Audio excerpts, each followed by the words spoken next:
Well, got some new toys. And we also have a channel update with a new sponsor, so stick around. Let's see what this is about.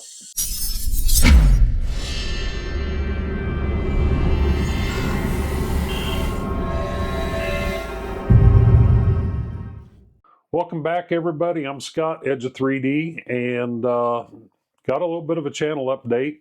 Not currently doing any testing because, as you can see, the filament racks are empty. The printer over here is gone. The testing machine over here is gone. I still have these two behind me. My snap maker and my CD+4. Those are going to be the very last thing to get loaded up and the very first thing to get unloaded when I get moved.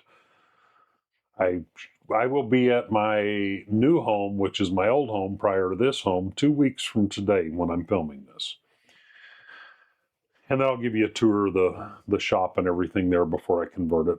I've got a great big shop there, got a big man cave bar upstairs and stuff, so gonna convert that into a testing lab where everything can have its own place, and I'm not moving this tester out of the way so I can set this tester up and constantly moving printers around and so on and so forth. But today's video is, first off, we have a new channel sponsor, PCBWay.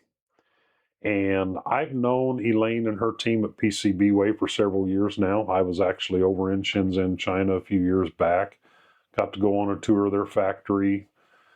Got to watch them make PCBs. Didn't see the factory where they do the other stuff, the sheet metal and the 3D printing and the machining, but we did tour their PCB factory there in Shenzhen. It's absolutely amazing. Their main control room there you walk into, and it's just monitors all the way around. It actually looks like mission control at NASA. So that was cool. And way back then, PCBWay had also asked about being a channel sponsor, but I was working with a different company at that time that also did PCBs, so there was I couldn't do it. And then the channel kind of, I got busy. Work got in the way. Some things changed in my work, and my workload doubled, tripled, and I just didn't have time to do videos. Didn't have the energy. Things changed again. My company was bought and sold multiple times, and now I have the time. So back at it again. PCBWay reached out. Let's do this, and they are now an official channel sponsor. And on top of sponsoring the channel, I also am going to be using their services, and we'll talk about that in a few minutes. So back to the stuff that keeps showing up here that need to test. Gives me some content to make while I can't do materials testing because all that's packed up. This company, Nanoby, reached out to me, or Nanoby, or it's Nanoby. They reached out and they'd seen my videos on the other air dusters and said they had an air duster they would like for me to try out. So I said, send it on over. Won't get you a full video and do a lot of testing before I get moved because, quite frankly, all my testing gear is packed up now. They sent it over. It got here a couple days ago. I took it out and charged it. I played with it a little bit, and only while I was setting up for this video did I discover that this thing actually has LED lights inside of it. So when you turn it on, you can see it lights up in there. But it's another air duster. I love these things now. I've used this one a little bit around here as I'm packing up to blow stuff out and, dust. So link in the video description down below to this. It's the Nanoby X213, yes. And right now on Amazon, as of recording this, it's $31.98. It comes with 4 nozzles. The one that's on it, plus the 3 in the blow molded case here, and a USB-C charger cable. Unlike the others that I've got, it does not come with a bag to put it in, but honestly, the others are never in the bag either. They're laying right over there. So I don't have my anemometer out. It's already packaged up, so I can't test this against the others just yet, but I am developing some tests for these. Comparative tests where we can compare one to the next and not just blow it at an anemometer and say it blows this fast.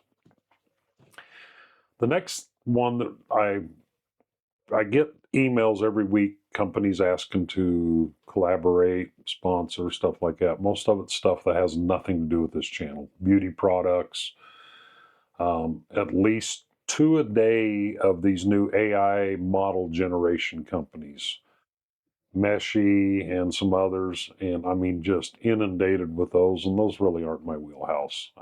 I do my designing on Fusion 360. I just don't see, I'd like to play with one of those, but I don't want to accept a sponsorship just so I get it for free. If it's not going to be of any use to me and I can't compare it to something else to test, I'm just not going to do that. So, but one of them that reached out to me is a company called Sofirn and asked if I would like to do a collaboration on a wearable light that they have. And I'm like, nah, I ignored it. The next day, I caused a clog on that printer right there. And I'm inside there trying to take the hot end apart so I can get it unclogged. And I've got my cell phone with my light on it, turned on, laying on the build plate. And of course, it's lighting up inside there, but it's hitting me right in the eyes.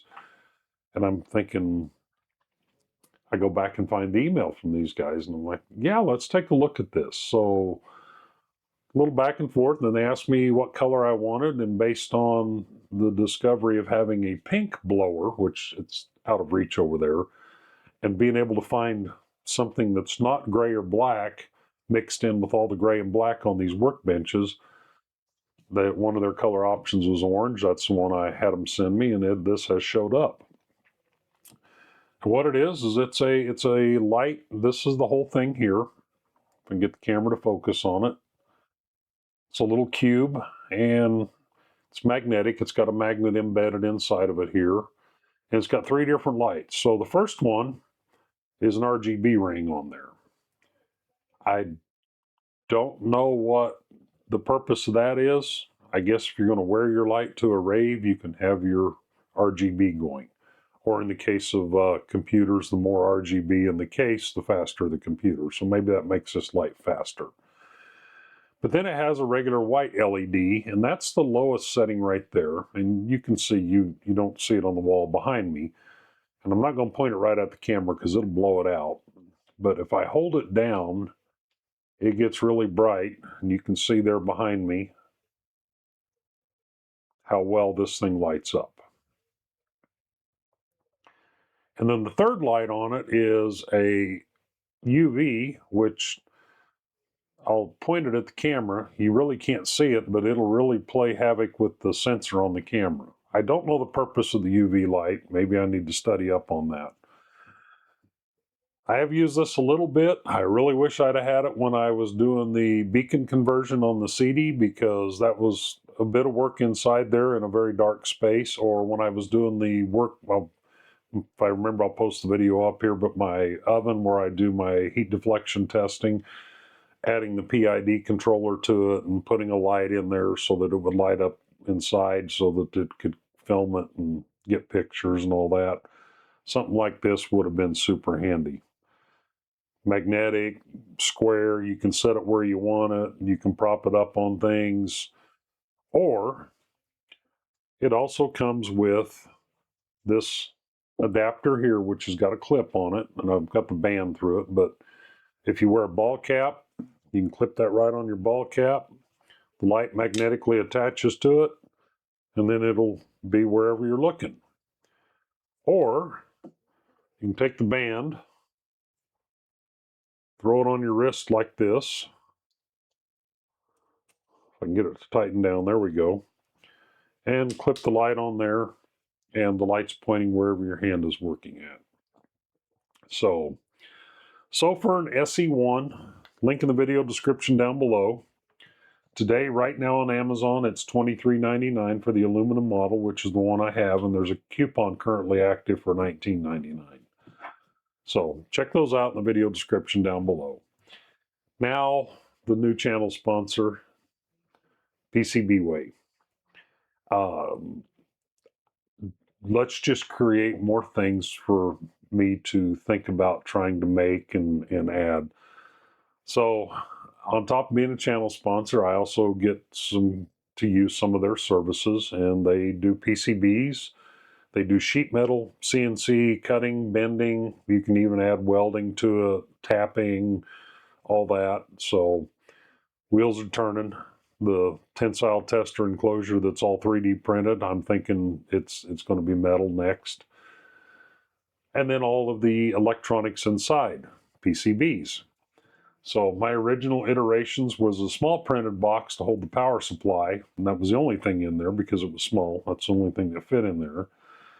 And then everything to operate it was stuck on these breadboards, actually stuck to the lid of it and right out in the open. This is one of the original ones when I was using 2 separate steppers with gear drives. So you got a stepper driver here. You got a burn mark where a stepper driver used to be. And you got my tactile buttons and the computer here to run things. So this was early. Moved on, built a bigger case, put everything inside of it, and then I decided rather than just buttons on a breadboard with a bunch of cables running over to it, I wanted to have tactile switches, tactile buttons in the top of the case. So I set about designing those, and then a PCB to put underneath it with the tactile switches that the buttons would push. Let me get one of these out here. These are the little tactile switches. You can hear them click. And this is a developer's board, which is a PCB with just a whole bunch of holes and solder points. And put the little switches in there, solder them in, and then you take in between each one of these pads, you build your circuits using solder, basically, instead of wire, or you can lay wire on there. So that is what is currently in the tester, is one of these development boards with the 6 tactile switches and the pin header and all that. Now, design my own PCB. And I'm going to show you how I got to that point here right quick. So this is the button that I designed. Let's get this turned on. So this right here is the button panel on the top of my enclosure. And I made these buttons so that they're kind of free floating, but since I had the Snapmaker U1 and I could do beam interlocking now with dissimilar materials, this part of the panel and the buttons are PETG, and then these discs in here are TPU. And there we go. There's the button panel. And then what mounts underneath it here is, let me get this thing to actually work. I guess my Space Pilot's not going to work. Something's not agreeing with it. But underneath here, the PCB mounts to this, and the buttons push the tactile switches. So I took that and I started a new design. We'll put that there. We'll turn this off and we'll make this the active. And what this is a DXF file basically laid out how I want the PCB, and each one of these points right here, this is just a center point, so it really doesn't matter. But the rest of these points are for placement, so I can get the switches on the PCB to place exactly underneath the buttons. Exported this as a DXF file. I've been teaching myself KiCad, KiCad, and here would be the layout of the schematic. So I've got my connector here. I've got a 5-volt line going up here through a resistor to an LED, so that when the power's onto the box, it's got a red light on it. I've got my 6 switches, push buttons. Got all that laid out and worked out. Then went over to, this is the PCB editor, laid out my switches, got everything lined up with the points that I put on the DXF file. This is where you import the DXF file and use it as a edge cut, so it knows where to put the holes and everything. placed all my switches, placed my pin header here, my resistor, my LED, ran all the routing, coated all the board with copper, put my logo on there, and finally, there we go. There is a 3D view of what the board will look like. Now, PCBWay will manufacture the board. I already have the switches, the pin headers, the resistors, the LED, and all soldered all up. And there we go. Then I just fire this off and send it off to PCBWay, and I uploaded this a couple days ago. It's $5 for 5 boards, and then $23 shipping, obviously. So, can't wait to get that, but I got to stop working on that stuff and finish getting packed up and get moved, and you get the idea. Oh, going to be a couple weeks, probably a month before I actually get back into some more material testing. I do have some material testing that I've done. I'll be filming a video on that to release probably next week. Don't know that I'll have a video ready to release on the weekend that I'm actually moving, but if I come up with content, I will. Otherwise, it might be a week or two. Right away when I get to the new place, I'll give you a tour of the shop and stuff and let you know that I made it there. And finally, don't forget about my testing channel. It's constantly evolving. Testing at eo3dlabs.com. And you can get all the results of everything I've tested to date. I don't remember how many there is now, but there's a bunch on there. Play around in there. Hit the button up here to support the testing, because I do have more sponsorship now, but it doesn't come anywhere near close to the money going out every day. So it looks like I have 76 materials in the rigids and 8 materials in the flexibles. So 84 materials tested so far and documented. I've tested more than that. This is what I have documented. You can go into the comparison tabs here, and let's just do LDO. We can put all 3 of their materials up that I've tested, do side-by-sides. You can download a PNG or JPG file of the results here. So there you go. A couple of new toys, the Nano Bee blower, the Sofirn SE1